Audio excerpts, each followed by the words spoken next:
always seemed to me that there's two ways life can go. What you feel and the voice you hear inside you telling you what to do, and then what your mind shows you is the rational choice.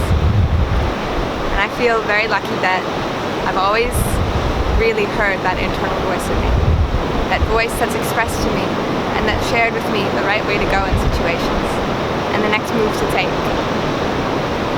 and the direction that would lead me to the most passion and the most truth is what I believe in. And I want to share a bit of my story where a big blossoming took place with this intuitive fire inside me that I let direct my life rather than directing it based on what I saw around me. So when I was 18, I left America right after graduating high school, and I decided to go to New Zealand because there was a pull in me. I had signed up for college, I was all ready to go. And it was like, go exploring, go travel to New Zealand, see what's there for you. And it seemed odd.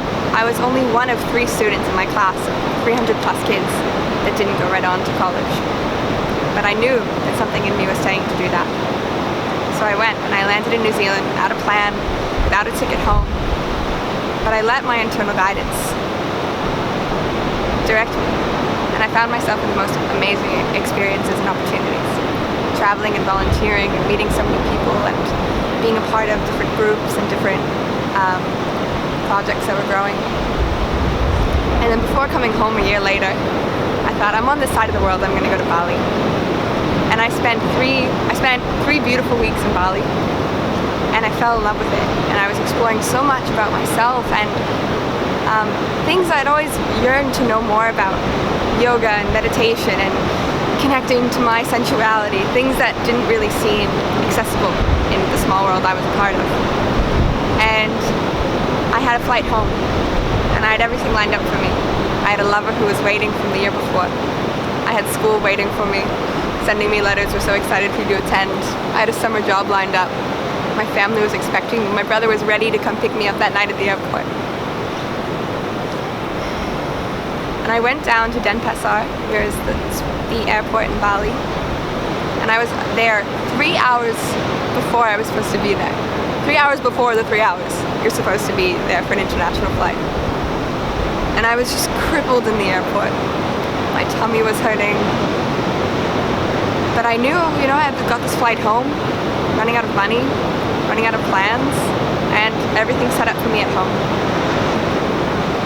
And I checked in, first one there, just sitting on the benches in the gate. And 1 hour goes by, 3 hours goes by, and I can't move. I'm stopped.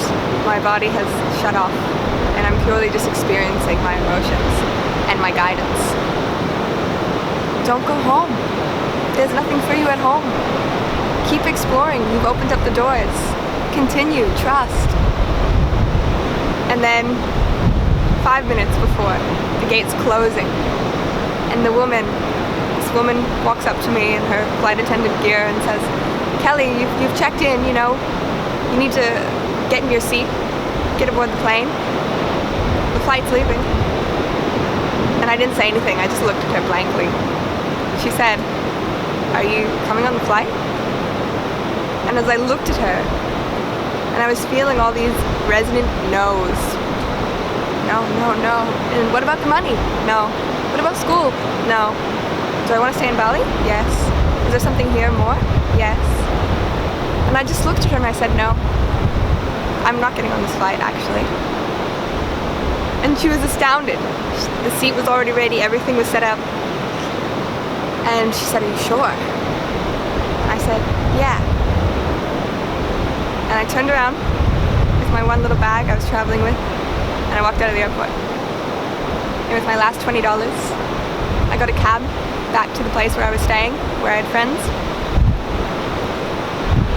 And it had been a whole turn in events since that moment. Only 2 weeks later, absolutely unexpected. I'm so grateful that I didn't take that flight, because I met the love of my life.